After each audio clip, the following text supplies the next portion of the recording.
So, ఇప్పుడు cinema గురించి discuss చేద్దాం. సినిమా గురించి చెప్పడానికైతే ఏమీ లేదు భయ్యా. 'నాని' అన్న సినిమా వస్తుందంటే టికెట్స్ బుక్ చేసుకొని థియేటర్‌కెళ్ళిపోవడమే. సినిమా అయితే బాగుంది. బట్ సినిమాలో కొన్ని ఫ్లాస్ ఉన్నాయి. అవి మనం మిగతా వీడియోలో మాట్లాడుకుందాం. ఫస్ట్ పాజిటివ్స్ గురించి మాట్లాడుకుందాం. ఫస్ట్ పాజిటివ్ వచ్చేసి 'హిట్ 3' సినిమాకి 'నాని' అన్న భయ్యా.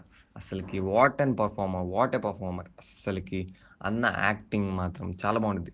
ఎస్పెషల్లీ సెకండ్ హాఫ్‌లో కొన్ని బ్రూటల్ సీన్స్ కాడ 'నాని' అన్న ఇచ్చే ఎక్స్‌ప్రెషన్స్ ఉన్నాయి. అవి మీరు ట్రైలర్‌లో కూడా చూడొచ్చు.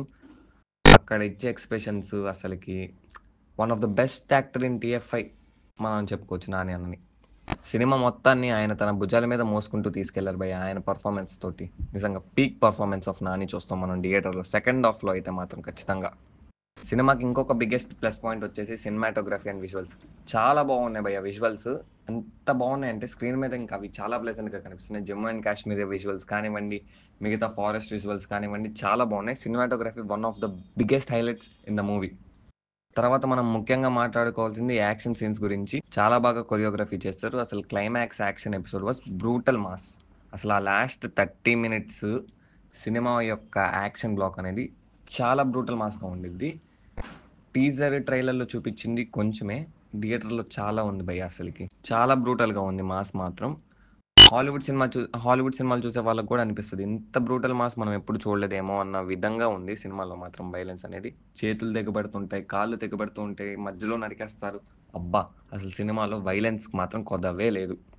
సినిమాకి ఇంకొక బిగ్గెస్ట్ ప్లస్ పాయింట్ వచ్చేసి ఆ లవ్ స్టోరీ భయ్యా. ఆ లవ్ ట్రాక్ అనేది సినిమా మొత్తాన్ని ఎక్కడ డిస్టర్బ్ చేయకుండా చాలా స్మూత్‌గా, చాలా నీట్‌గా వెళ్ళింది.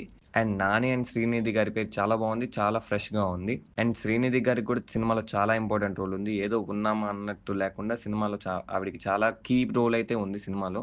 అది మీరు థియేటర్‌లోనే చూడాలి. నేను ఈ వీడియోలో అయితే చెప్పలేను.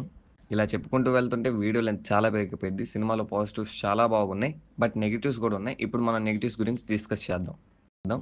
సినిమాలో నాకనిపించిన బిగ్గెస్ట్ నెగెటివ్ పాయింట్ వచ్చేసి బీజీఎం. నాకంత గొప్పగా బీజీఎం అయితే వర్కౌట్ అయిందనైతే అనిపించలేదు.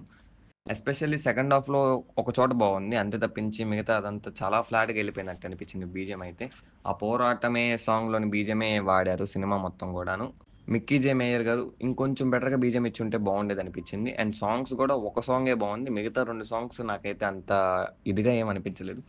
బట్ ఐ ఫెల్ట్ మ్యూజిక్ అనేది సినిమా టోన్‌కి తగ్గట్టే ఉంది. But BGM was very big disappointment for me. తర్వాతొచ్చేసి నేను ఇన్వెస్టిగేషన్ సీన్స్ చాలా ఇంట్రెస్టింగ్‌గా ఉంటాయేమో అనుకుని ఎక్స్‌పెక్ట్ చేశాను. Investigation scenes. బట్ నాకైతే అంత ఇంట్రెస్టింగ్ అయితే అనిపించలేదు సాడ్‌లీ. వాళ్ళంతా వైలెన్స్ మీద, నాని గారి క్యారెక్టరైజేషన్ మీదే ఫోకస్ చేశారనిపించింది. ఇన్వెస్టిగేషన్ గాలికి వదిలేసారేమో అనిపించింది.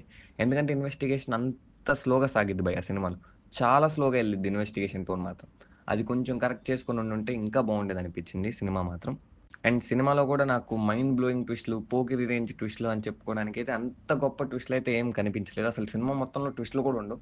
చాలా క్లీన్‌గా వెళ్ళిపోతున్నట్టు ఉండిద్ది. మనకి విలన్ ఎవరో సెకండ్ హాఫ్ స్టార్ట్ అయిన ఒక అరగంటకే చెప్పేస్తారు, చూపిస్తారు. ఇంక అతన్ని చంపడం గురించే మిగతాదంతా సినిమా వెళ్తూ ఉంటది. ఇవే నాకు సినిమాలో కనిపించిన నెగెటివ్ పాయింట్స్. మిగతావన్నీ చాలా బావున్నాయి. చాలా బెటర్‌గా గూడా ఉన్నాయి. ఇవి నాకు మేజర్‌గా అనిపించిన negative points. Music, BGM and investigation scenes అయితే నాకంత ఇదిగా అనిపించలేదు. ఎందుకంటే 'హిట్ 3' కాదు. హిట్ ఫ్రాంచైజ్ మొత్తానికి ఆ మెయిన్ కోర్ పాయింట్ వచ్చేసి ఆ ఇన్వెస్టిగేషన్ టోన్. అదే మిస్ అయిందేమో అనిపించింది నాకు 'హిట్ 3లో'. ఎందుకంటే వాళ్ళు ప్యూర్‌గా వైలెన్స్ మీదను, నాని గారి క్యారెక్టరైజేషన్ మీదే కాపీ పేస్ట్ అంటే ఆయన దాని మీదే కాన్సంట్రేట్ చేశారనిపించింది తప్ప ఇన్వెస్టిగేషన్ సీన్స్ కొత్తగా రాసుకుందాం అనే ఒక ప్లాన్‌లో అయితే లేదనిపించింది నాకు సినిమాలో మాత్రం. అది నాకు బిగ్గెస్ట్ మైనస్ పాయింట్‌గా అనిపించింది. హోప్‌ఫుల్లీ నెక్స్ట్ పార్ట్‌లో అది కరెక్ట్ చేస్తారనుకుంటున్నాను. అంతే ఇంక చెప్పడానికి. సినిమాలో ఇవి నాకు అనిపించిన నెగెటివ్ పాయింట్స్. బట్ పాజిటివ్స్ అయితే చాలా ఉన్నాయి. ఓవరాల్‌గా నేను చెప్పేదంటే మాత్రం 'నాని' గారి సినిమా ఖచ్చితంగా చూసేయొచ్చు. మీ టికెట్‌కి ఆయన మీ డబ్బులకి ఆయన వర్తీ చేస్తారు. సో, ఓవరాల్‌గా చెప్పాలంటే it's a good film. But కొంచెం ఇన్వెస్టిగేషన్ సీన్స్ ఇంకొంచెం బెటర్‌గా రాసుకొనుండి, బీజీఎం ఇంకొంచెం బాగుండుంటే సినిమా నెక్స్ట్ లెవెల్‌లో ఉండేది. Hopefully it will be a biggest hit for 'Nani' గారు అని కోరుకుంటూ ending this video. Thanking you. Don't forget to subscribe to our channel 'Dev vlogs'.